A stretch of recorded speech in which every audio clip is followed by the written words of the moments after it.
Ladies and gentlemen, welcome to BSV TV.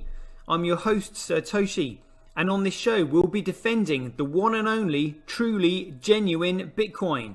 The Bitcoin that Satoshi Nakamoto designed in his white paper as a peer-to-peer electronic cash system for the world. Let's get the disclaimers out of the way. So all the statements that you hear on this show are opinion and must only ever be taken as opinion. They are never to be taken as any form of advice, family, financial, sexual or otherwise. And on that note, let's sit back, relax, have some fun and enjoy the show. Get paid for your content in Bitcoin and set your own fee on Streamanity. Yeah, I'm not surprised I wasn't asked why I'm convinced. Craig is Satoshi. I posted on Reddit. He signed in my presence using the private key from block number one, the very first mined Bitcoin block. On a computer that I'm convinced had not been tampered with, on software I'm convinced that had not been tampered with, a message of my choosing. At A.N.N.E, we've just funded a number of universities doing, so far, a test up to 1 gigabyte because it validates what we've already done independently. We've tested up to 380 gigabyte blocks. We've tested 1 million transactions a second and transaction sizes up to 20 megabytes. Super complex scripts. Basically ones that can run operating systems. That's basically all of global commerce times about 50. On top of that, we can have complex scripts. On top of that, we can scale each of those transactions 1,000 times, which effectively means about 1 billion transactions per second, which means we can then have all derivatives, all complex trades. That means high frequency trading. It means everything that happens globally. Is the market that effectively BSV is going for, is that global e-commerce, which is currently valued at $29 trillion? No, that's too small. Buy and sell Bitcoin instantly at bsvgravity.com. And you can now book and pay for your winter holiday at skibsv.com. Good afternoon, everybody. It looks like we are live at 5, rocking and rolling. Let me just bring up this picture. There we go, some DIY on the job. Check it out. There we go. Is that the right one? Let's get rid of that. There we go. That's looking good. We are rocking and rolling. Right, welcome to the show, everyone. Yeah, gonna go over a few important bits and pieces today. You know, I mean, there's just so much going on in Bitcoin. It kind of like, you know, it's just like, right, I need to remind myself about this. I need to remind myself about that. Do you remember this? Do you remember that? The clock is ticking. So for anybody wondering why we broadcast live on Twitch, it's because YouTube have taken down 2 of my channels. Then they were preventing me from editing my shows. Then they were deleting episodes. I was just like, you know what? This is absolutely ridiculous. So now we broadcast live on Twitch every day live at 5 from wherever I am in the world, currently in the UK. Broadcast live on Twitch, upload the trailer onto YouTube, and then the full episode onto Streamanity. So the reason I do a free show is because I want to give everybody the opportunity to catch my show for free, but then obviously I have to make $1 in order to get the money back to upload it onto Streamanity. So I just put it on there for 20 cents, and that just about covers my costs. So I'm still doing this for free. But check this out, let's just jump straight into it. Now I know my show is working. I know my entrance is working because I've had shitcoiners pleading with me. Literally pleading, going, oh, please stop, just stop now. BTC is the only Bitcoin. I'm just like, really? You know, do you want to tell me why? Oh, well, you know, I believe that it is. I'll do one. Like, honestly, all these shitcoiners, like, literally, I am trying to help them. And they don't seem to understand that they're not smart enough to actually uncomprehend this. Everything comes down to, well, I believe. Well, maybe you should go on Deal or No Deal and then choose your box because you believe that there's a number behind that box that's going to suit you. That's all it is. These shitcoiners are literally like Deal or No Deal addicts. They're just like, oh, well, I just believe it's going to be in box number 3. I could just feel it. It's in box number 3. And then they open the box and they're like, oh, no, what the hell made you think it was in number 3? Well, I just believed it was in box number 3. Like, there is no rationale behind their illogical, stupid, dangerous, reckless behavior. Honestly, it is absolutely ridiculous. So, I've updated this chart. just so to, you know, try and give them more education. Because, as a wise man once said, if a man is traveling down the wrong road, he doesn't need motivation to speed him up. He needs education to turn him around. And, you know, motivation alone is not enough. If you have an idiot and you motivate him, now you have a motivated idiot. which is what we've got in the form of all these shitcoiners. You know, absolutely ridiculous. So, Bitcoin started on the 3rd of January 2009. Well, actually, there was the release of the white paper was all part of the start of it, giving it credibility as a commodity. So we'll start from there. 31st of October 2008. Then the network was started on 3rd of January 2009 underneath a pseudonym.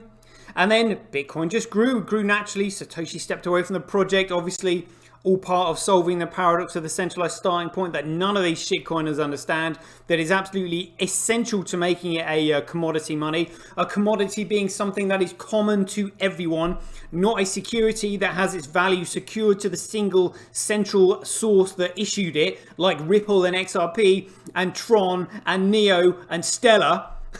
and all these proof of stake coins like Ethereum 2.0, that is now a security. EOS is a security. Tezos is a security. They're all securities. That's why they're shit coins, because they are worth absolutely nothing. And so this is what happened on the 1st of August 2017. There was a chain split. But Blockstream socially engineered control of the ticker symbol. So although they took the ticker symbol, they didn't tell everybody they were changing Bitcoin, but that's what they did. Now, let's just have a listen to what Michael Saylor says about Bitcoin. So he doesn't understand the politics that has gone on behind the scenes. All he's done is follow the technology. So listen to how excited he is and listen to what he says about the integrity of Bitcoin and protecting it as it is. Have a listen to this. I like Bitcoin the way it is. In fact, I love Bitcoin the way it is. And the way it's currently constructed, it is possible to put all $250 trillion of monetary energy in big blocks of encrypted energy on the blockchain. Maybe the Bitcoin will be $1 million. You can probably calculate $10 million of Bitcoin or something. Big blocks, $100 million chunks on the blockchain. It'll store all the monetary energy in the world, and it should store it for the next 100 years without losing any of it. If Bitcoin's going to fail, it's not going to fail due to lack of functionality or lack of speed or lack of scalability. In my opinion, if Bitcoin is going to fail, it's going to fail because of it loses trust and security. We have to protect the network integrity at all cost. There we go. Did you hear that? We have to protect the network integrity at all cost. He has no idea that it is exactly that network integrity that has been compromised by Blockstream. They have got absolutely zero intention of scaling to big blocks. It is never going to happen. He has no idea. He will soon be asking them, look, what's the rationale for not scaling these blocks? Why haven't you done this? Why didn't you do it? Censorship resistant, Raspberry Pis, anti-government. It's like, what the hell are you on about? Oh, well, it's got to be like an anti-government crime coin. That's what Bitcoin really is. He will be absolutely livid. Like, absolutely livid. Like, this is why there is so much animosity between the camps, because we know what they've done. They know what they've done. We know what they've done. He has no clue. He's going to be furious, when he actually comes to realize. But by then, it's probably going to be too late. He's put almost $1 billion into this. And not only has he put $1 billion into it, he has been on an absolute tear promoting this thing. I don't think he has any clue about the amount of tether that has gone into this. Like literally, and people are going, oh, like Raoul Powell, for example. Oh yeah, all I hear is institutional money and and family offices and it's all like this wall of money that's like coming in. No, that's a wall of tether, which is an absolute piece of shit that is coming in, that is pumping the price. There is no value in BTC whatsoever. It is a purely speculative price. And when knowledge, and that particular knowledge is that I'm giving you here, catches up with speculation, its speculative price will soon match its fundamental value at zero, because money has no value if it is centrally controlled. And if you don't believe me that Blockstream centrally control Coolcoin, which is BTC, have a listen to what Samson Mow said in his interview when he was being interviewed by Simon Dictwit and Max Kaiser. Have a listen. Bitcoin was created by the central bankers that enslave you today. It is their scapegoat. How do you answer those, Max and Stacey? I think the evidence is clear that they do not control it. There's 10 years, almost 11 years now of track record. Yeah, Blockstream controls it. I'm sorry, go ahead. Who does? Blockstream. Oh, all right. I was looking at you when I said that. Yeah, I'm a block. I have a spy. I'm one of the spies. No, so this, it's an interesting. There's. Yeah, it's an interesting. There's like let's have that. Come on, here we go. Around here somewhere. Yeah, Blockstream controls it. I'm sorry. Go ahead. Who does? I'm sorry. Go ahead. Who does? What? Blockstream. Oh! There we go. Cue the nervous laughter. Oh, all right. I was all right. looking at you when I said that. Yeah, I was looking at you when I said that because I thought you were an idiot. Yeah, I'm a block. I have a spy. I'm one of the spies. No, so this, it's an interesting. There's. It certainly is interesting, Max. Now that there's a oh my goodness me. So as I've put it here, like 24th of August 2017 was when they implemented SegWit. BTC officially became an absolute shitcoin with no fundamental value whatsoever, owned and controlled by Blockstream, who will get done for passing off, for misleading investors, for not following the white paper. Like Michael Saylor, we heard him getting really enthusiastic. Big blocks on the blockchain. Never going to happen, mate, because they don't want it. They've told you that it's censorship-resistant money. They've told you that everyone's got to run a node on the Raspberry Pi. And you're not meant to use it anyway. It's for large quantities. I mean, I think the average we saw the average spend on BTC is like 8 BTC. So I think that equates to around like $300,000 like is the average transaction. Yeah, so I mean, large transactions are being used on it, and there's a lot of them.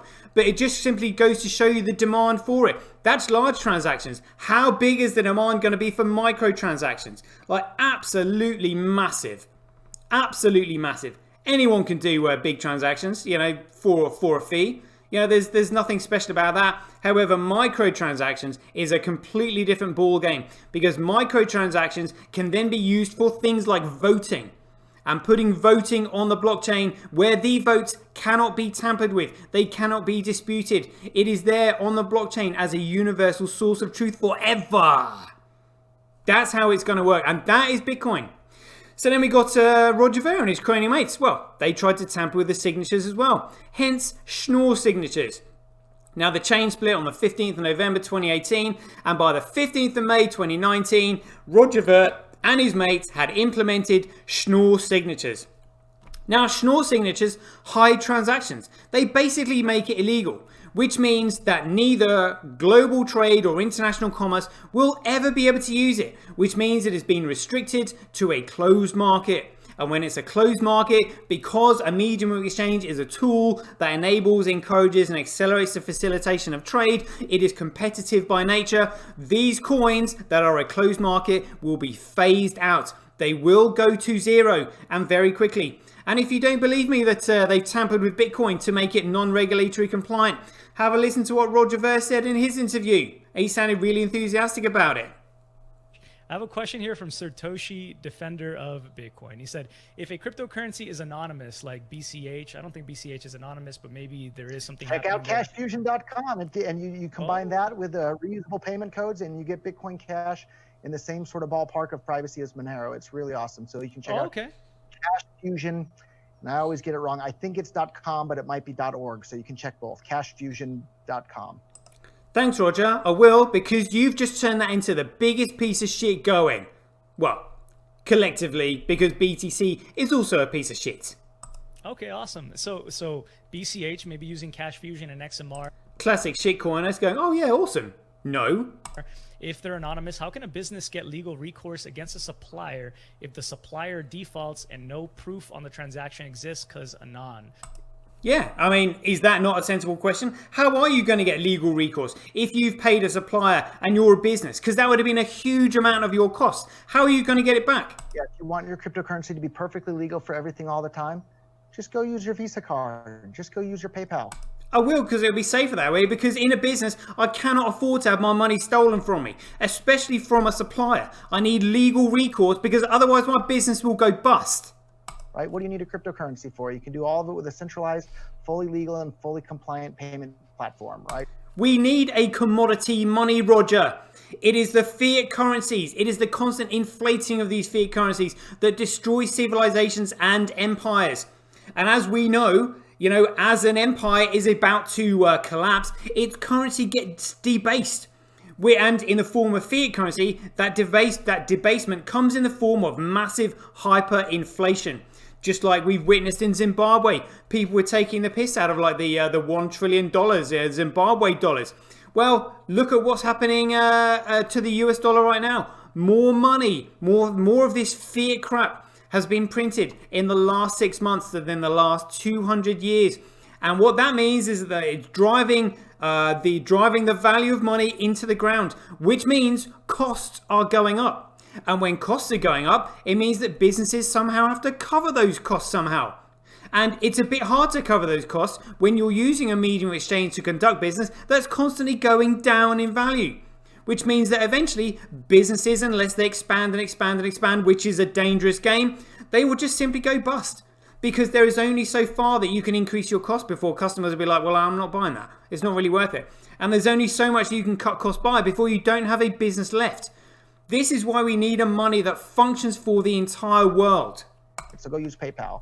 I think I will. You've missed the entire point. The entire point of cryptocurrencies is that by technological design, they are beyond the reach of the law. They're above the law. That's why, imagine if Bitcoin could have been shut down by governments, they probably would have shut it down from right out of the gate. No, because a currency that helps people, that helps society, has positive effects on society. People find it useful. Not criminals who just simply want to go around destroying people's lives. It is absolutely ridiculous. Like, what he's saying there is dangerous, it's reckless, irresponsible. Makes me sound like a parent saying this, but he's a juvenile. He needs to grow up and understand this. This is absolutely ridiculous. If you're a parent or like an uncle with a young children and niece and nephew and all that, do you really want them to grow up in a world where criminals can just simply run a riot? You know, kidnapping, torture, human trafficking, all that kind of stuff. Absolutely ridiculous. And it's the fact that Bitcoin can't be shut down. Bollocks, it actually can be shut down, Roger. You're fundamentally incorrect there. We should ask the BSVers this. If they pass a law saying BSV needs to shut down their blockchain, are they going to obey and shut down their BSV blockchain? Yeah. I hope the answer would be no. The answer is yes, because it's illegal, which means it's harming society. And society doesn't want it. That's why it's against the law. If you want to change the law, become a politician. You know, if you want to smoke crack in your own home, if everybody agrees with you, go ahead. See if people like it. Let them vote. Do not promote it when nobody wants it. which is just, you know, a lot of the stuff I see from some of these BSVers are silly. Oh, Roger, you're so silly. But then there's other BSV fans that, you know, I'm very, very sympathetic to their way of thinking. But Derek McGill, the ones that say that the blockchains all need to be legally compliant about everything all the time, just go use your Visa card. There we go. And that's why I call it B-Crash, because it's an absolute bag of shit. And funnily enough, Roger calls it B-Crash as well. Have a listen. And we're going to really spread Bitcoin Crash across the entire country here in Antigua. Oh my God. Absolutely hilarious. Right, so on that note, I'm actually just going to type in Schnorr signatures here, because I thought this was really interesting. Hold on. Schnorr signatures. Schnorr signatures, B-Crash, ECH. This will be somewhere. Let's have a look. Schnorr signatures coming to Bitcoin now. Yeah, don't really want that one. Let's have another. Try again. Here we go. Schnorr signatures, Bitcoin. So maybe we want this on. Seriously, I found this so quickly before. Schnorr signatures. Schnorr signatures. 15th of May. Come on. Let's find it now. Is it this one? No, are you kidding me? Is this the one we just looked at? Oh, oh, come on. Oh, then maybe this is the one. There we go. Right, so let's just have a read through this about Schnorr signatures. Here we go. So it said here, Bitcoin Cash Protocol successfully upgrades to Schnorr signatures, or Schnorr signatures are here. Look at this. The Bitcoin Cash, the bits chain, has officially upgraded, adding Schnorr signatures and SegWit recovery exemption. As of block 582680, the chain has implemented the new feature successfully, and BCH fans are celebrating another major protocol improvement. No, it's a protocol like mess up. Another Bitcoin Cash upgrade achieved. Oh, well, congratulations. You just completely fundamentally crashed the value of Bcrash to 0. On Wednesday 15th, that was 2019, the Bitcoin Cash network has completed yet another successful upgrade by implementing two features, SegWit recovery and Schnorr signatures. Essentially, the SegWit recovery addition makes it possible for network participants to recover funds that have been sent to SegWit addresses by accident. The implementation makes an example following the enforcement of the new clean stack rule that made SegWit recovery previously impossible after the upgrade last November. But the high-profile feature everybody's been chatting about is the implementation of Schnorr signatures, a digital signature scheme that allows for complex signing abilities. Complex, I hate words like complex. Oh yeah, it's just complex. It means it's bollocks, basically, and they don't want to tell you what it is.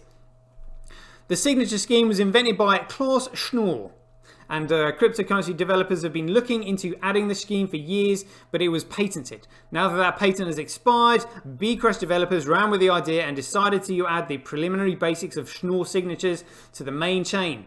In conversation last week, developer Mark Lundberg told news.bitcoin.com that the basics of Schnorr signatures can slash roughly 4% of current transaction storage.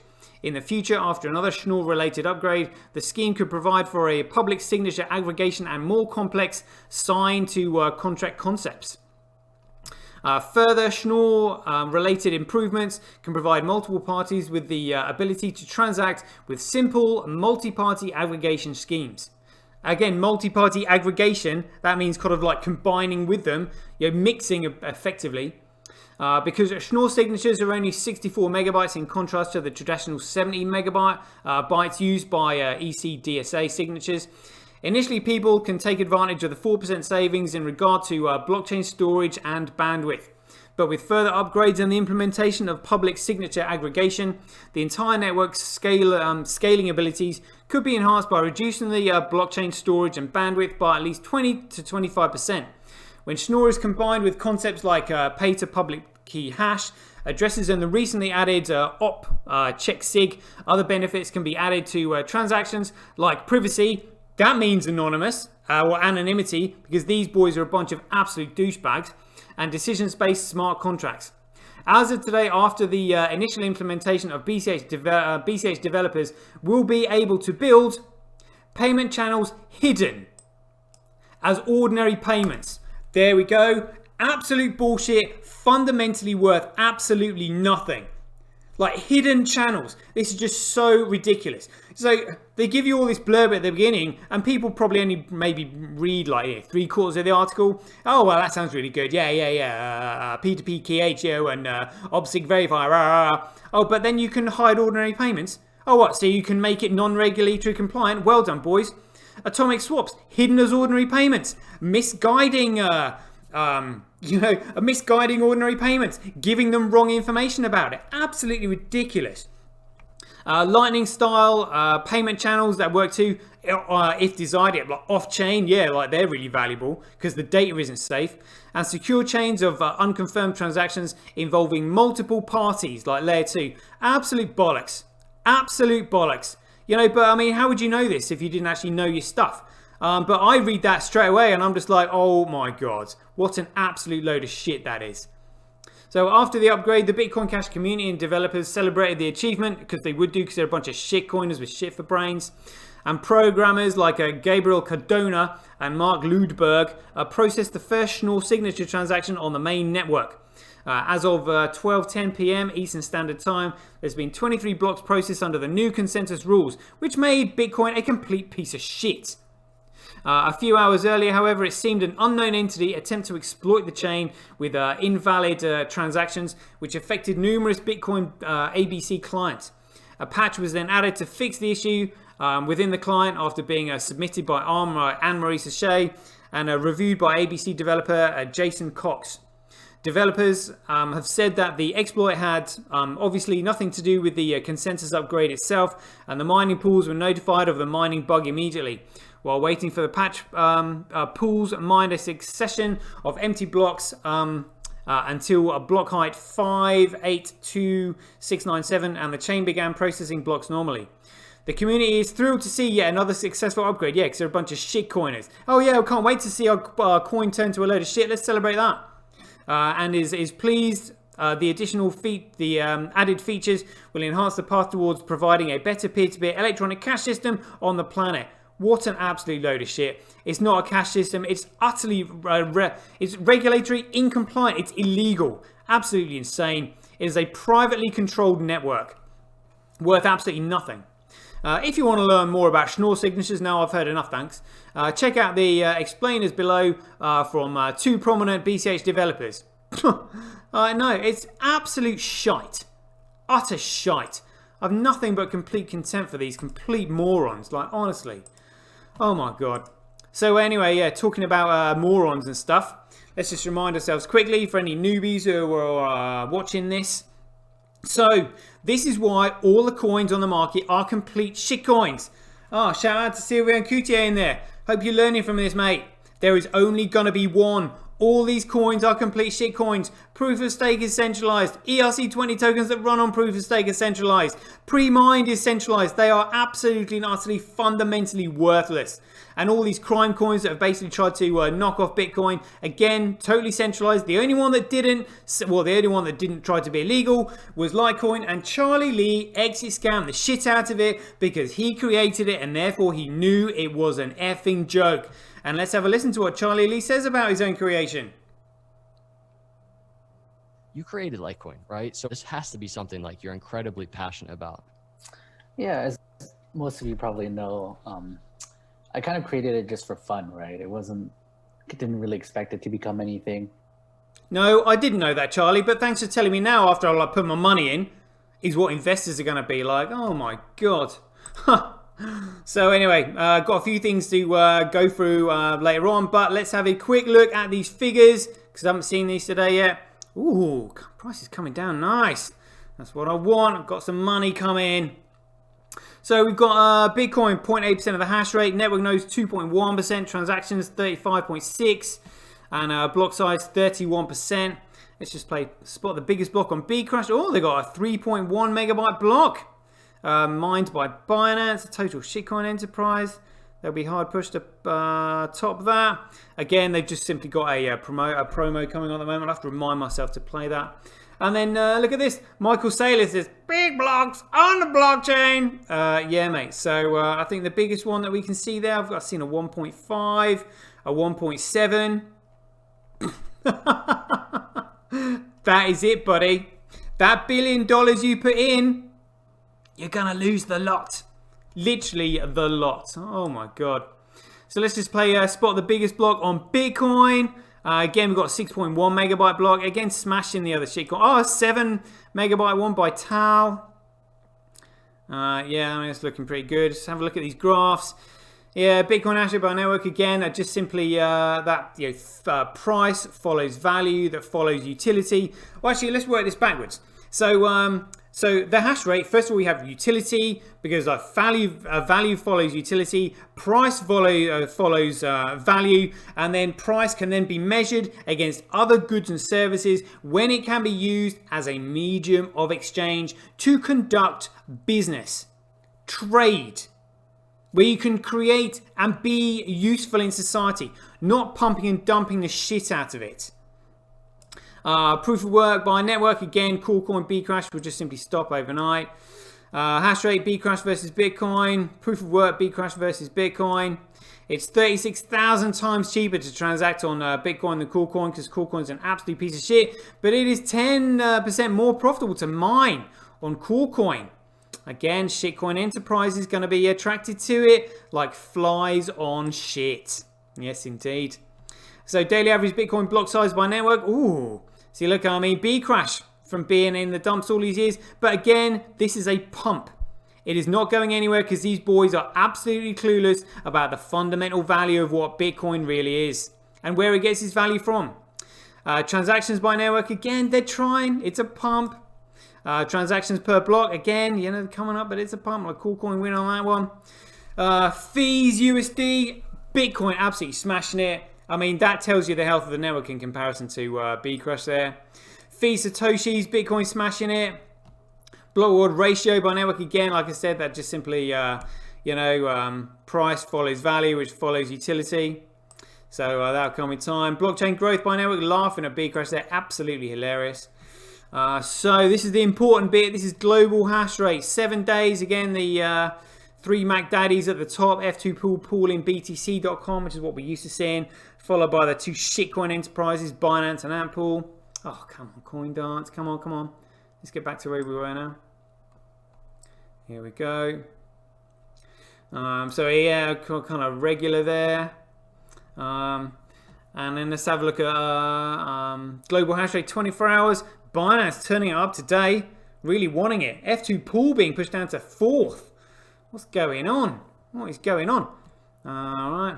But this is where it gets interesting. Look at this. So this is Coolcoin, 24 hours. And is Binance on there? Is Tal on there? No, they are not.